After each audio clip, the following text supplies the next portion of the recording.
The Simpsons might be legendary. You Homer Simpson? Yeah. Word on the street is that you have an illegal cable hook. No, it wasn't me. It was my wife's idea. Yeah. But its logic, not so much. From time-traveling babies to disappearing garages, this show bends reality like it's made of rubber. Here are 5 massive plot holes The Simpsons doesn't want you to notice. Starting with Maggie, the baby who never grows up, except when she suddenly does. Maggie's timeless issue when she's more than a baby. Why aren't there any pictures of Maggie? Well, I'm glad you asked. It's actually a very interesting story. Maggie was supposed to be the perpetual baby of the family, right? But apparently time doesn't work the same way in Springfield as it does in our world. Her age is stuck in a weird time loop. In And Maggie Makes 3, we see a flashback to when Maggie was born. That part makes sense since it's clearly set in the past. It's a boy. And what a boy! That's the umbilical cord, it's a girl. And yes, we know time in Springfield has never followed any real rules. But here's the strange part. Bart and Lisa are toddlers in that flashback. This means time is clearly moving. So why is Maggie still a baby in the present? It's been years. Has she somehow stayed the same while everyone else has moved on? Or did the writers just decide to hit pause on her? Either way, it's hard not to notice. Bart's been to military school. Lisa has started and restarted every grade. And Maggie is still chewing on that same pacifier like nothing ever happened. Then in A Streetcar Named Marge, Maggie is placed in the Ayn Rand School for Tots. I'm sorry, Maggie, we don't allow these here.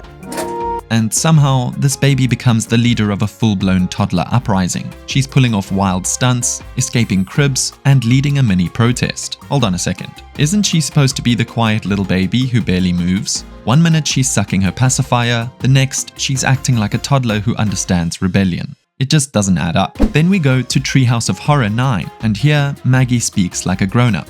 Very well, I'll drive.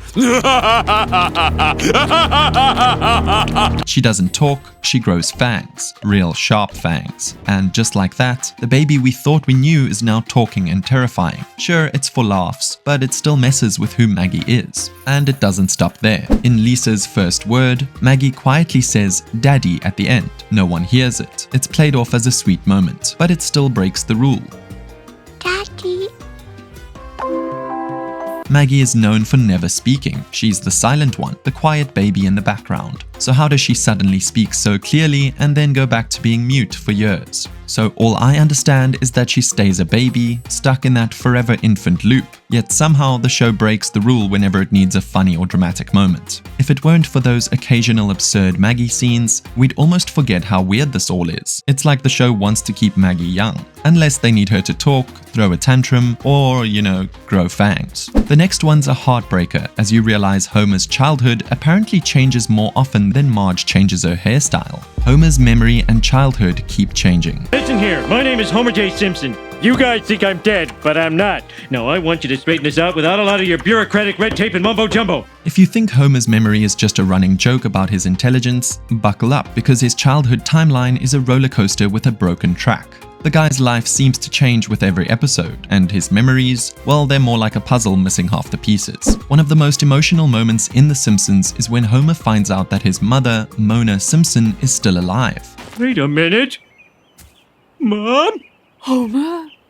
He'd spent his entire life believing she died when he was a child. When he eventually learns the truth in Mother Simpson, there's a major emotional breakthrough. He breaks down, and for once, we see the tough, beer-bellied father we all know vulnerable and raw. It's supposed to be a big deal, right? But here's where the funny thing happens. Earlier episodes don't exactly play by the same rules. For example, the moment in Grandpa vs. Sexual Inadequacy when Homer is reminiscing about his childhood. He talks about both his parents being around. No mention of his mom being MIA. No sorrow, no missing mom mystery.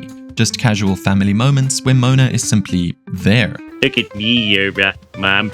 I am President Kennedy. Oh, Abe, maybe our Homer could grow up to be president someday. Homer's memories are conveniently smooth in this one, like a Netflix show you skip over while waiting for the next episode. And then we hit the flashback episodes, like The Way We Was, where young Homer is shown navigating life, love, and an unhealthy obsession with donuts. Mona is nowhere to be found, But hey, it's a solid episode. And in this version, Homer's childhood is treated like it's perfectly fine, even if the whole lost mom thing is suddenly swept under the rug. You don't even notice Mona's absence until the plot says, oh yeah, by the way, Homer's mom was missing all those years. But don't worry, Mona makes a comeback eventually in My Mother the Carjacker and Mona Leaves Her. The writers continue to tug at our heartstrings, sometimes making her the loving rebel. Sorry about all the cloak and dagger, Homer, but the government is still after me for what I did in the 60s. Other times making her the absentee mother, and at other times, well, maybe she just got distracted by a yard sale.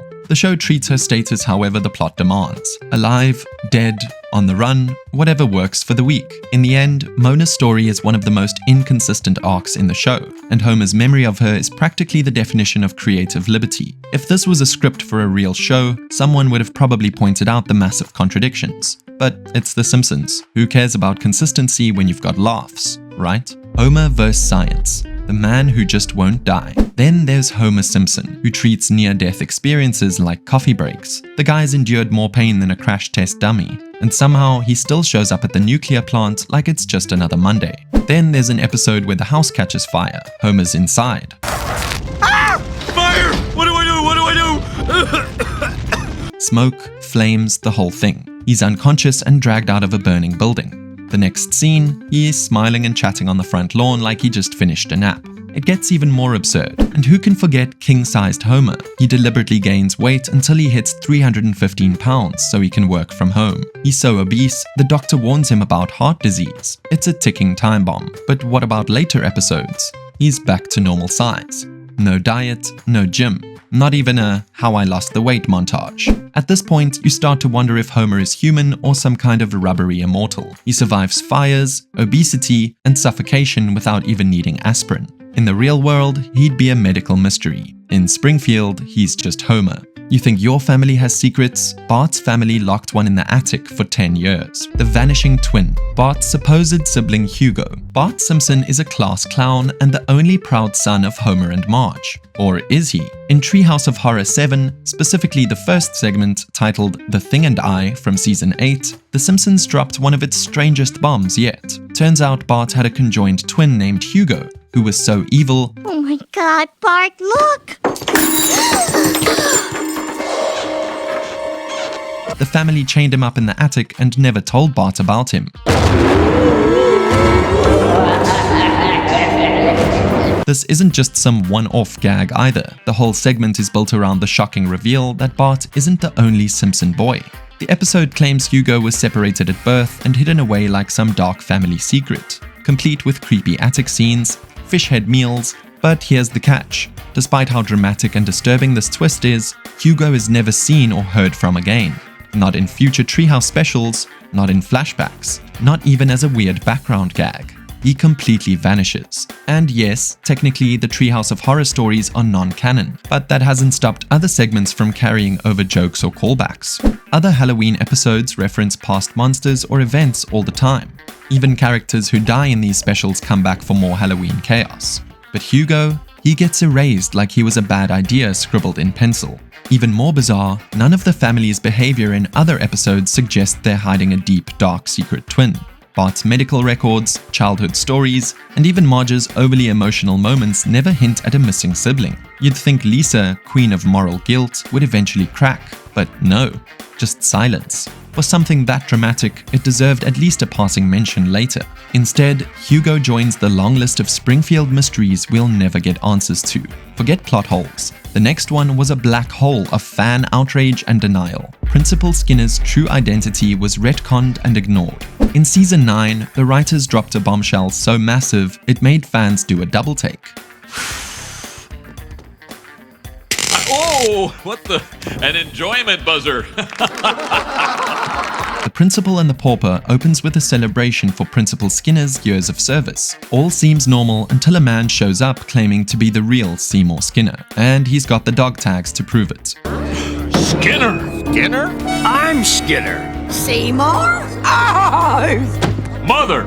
She's my mother! Here we come to know about a shocking twist. That man is the real Seymour Skinner.